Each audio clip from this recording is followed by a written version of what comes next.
Transfer the money today, my father said. Or don't bother calling yourself part of this family. It was 6:02 a.m. when my phone started vibrating against my nightstand. My father never called that early unless something had already gone wrong. I answered on the fourth ring. He didn't say good morning. He said, "We need you to take care of this." Not hello. Not how are you. Just that. I sat up slowly, already understanding that this meant my sister. He explained it in a tone that sounded rehearsed, controlled, almost clinical. There had been a misunderstanding at her job. Some internal accounting discrepancy. Funds moved where they shouldn't have been. But it wasn't theft, he insisted. It was pressure. Stress. A mistake. And now it needed to be fixed. By me. She doesn't have the credit, he said. You do. You're the responsible one. I didn't interrupt. He continued outlining a plan as if it were obvious. I would take out a short-term loan. Move money quickly.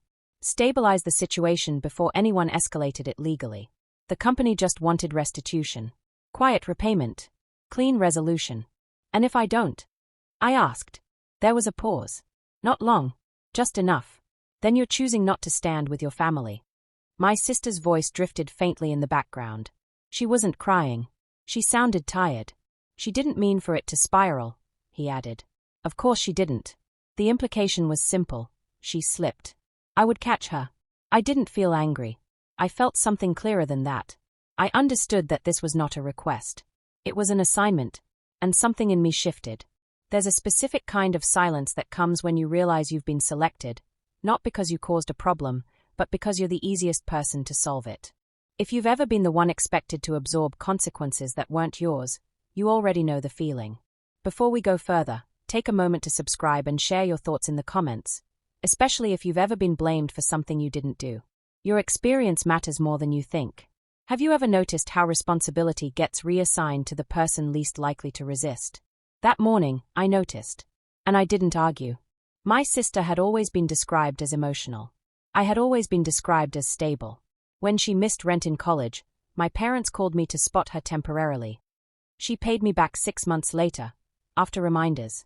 When she quit her first job without another lined up, I rewrote her resume and covered her car payment so it wouldn't affect her credit.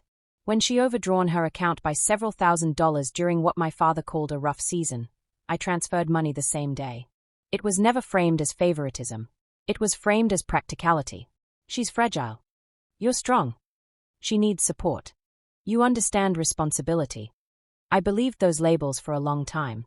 What I didn't notice was how strength kept getting interpreted as availability. And availability slowly turned into obligation. Family dinners had a rhythm. My sister spoke emotionally. My father rationalized. My mother avoided conflict. And I solved things.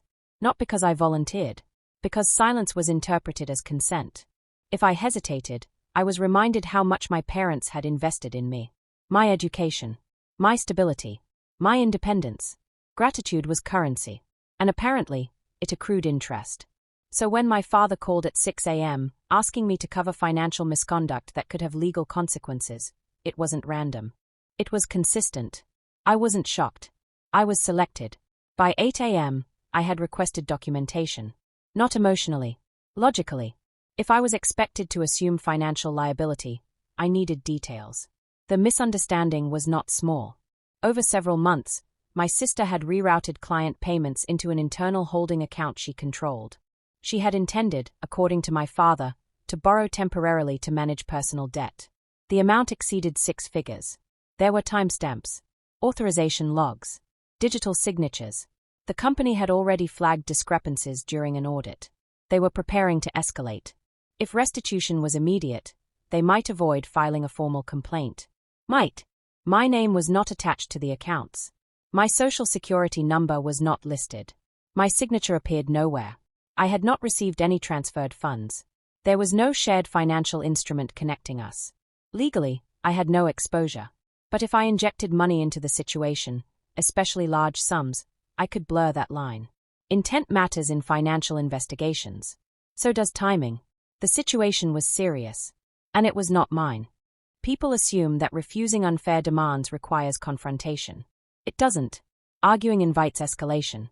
Escalation feeds urgency. Urgency pressures decisions. I understood the dynamic clearly. If I expressed outrage, it would be reframed as disloyalty. If I defended myself emotionally, it would be reframed as selfishness. If I hesitated loudly, it would be reframed as betrayal. They weren't asking. They were assigning. So I removed emotion from the room.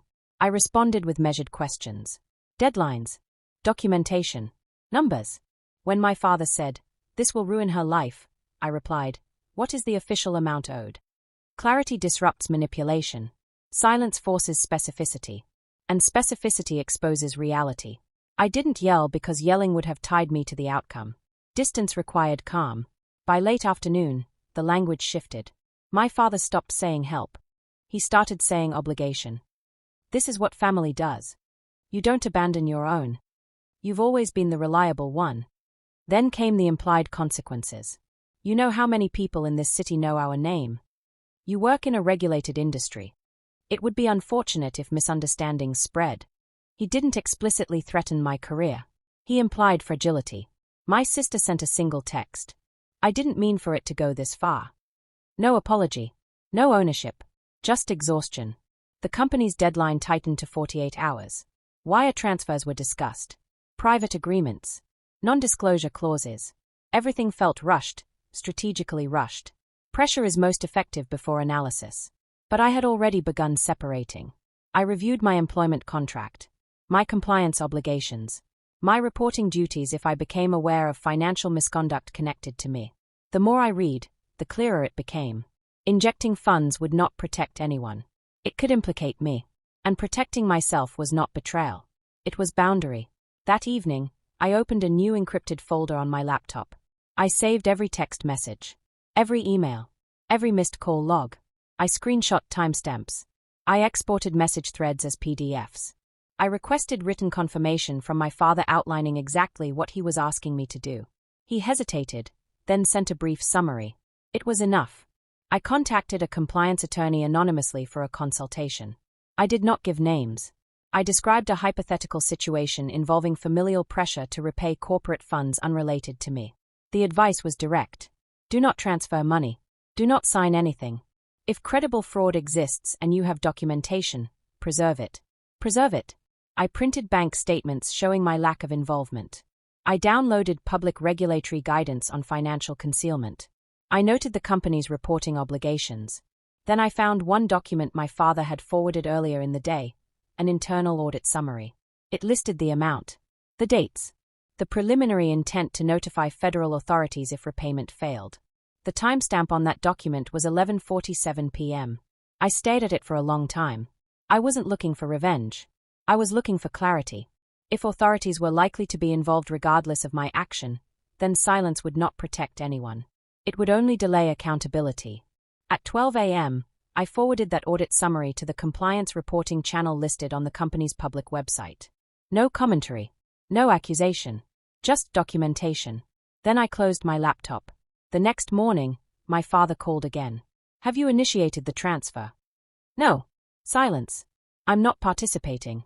His breathing changed. You're making a mistake. I'm not involved. You're choosing this. Yes. There was a sharp exhale. You understand what this means. I do. He waited for elaboration. There wasn't any. The refusal was complete. I did not explain ethics. I did not argue law. I did not defend my character. No justification invites less debate. He ended the call with, "Don't expect us to forget this." I replied, "I understand." And that was it. By afternoon, I had made another decision. If federal investigators became involved, proximity would blur perception. Even if I was legally uninvolved, being physically near the situation would tether me socially. I had remote flexibility at work. I requested a temporary relocation. It was approved within hours.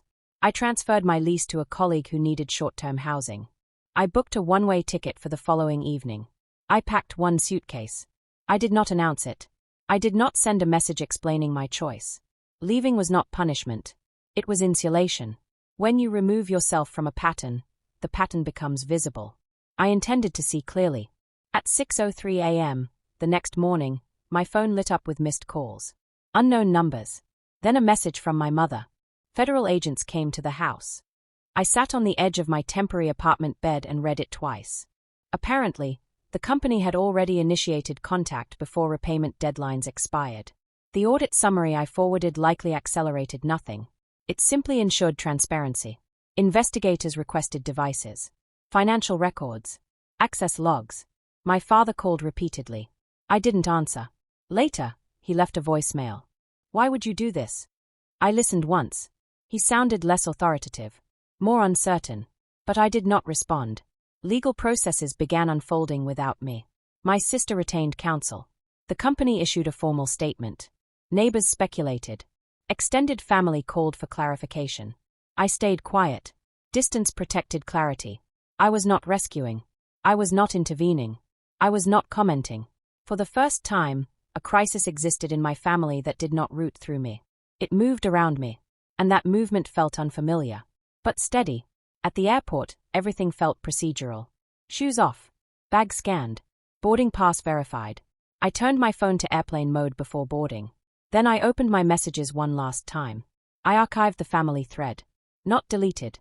Archived. History doesn't disappear. It just stops dominating the present.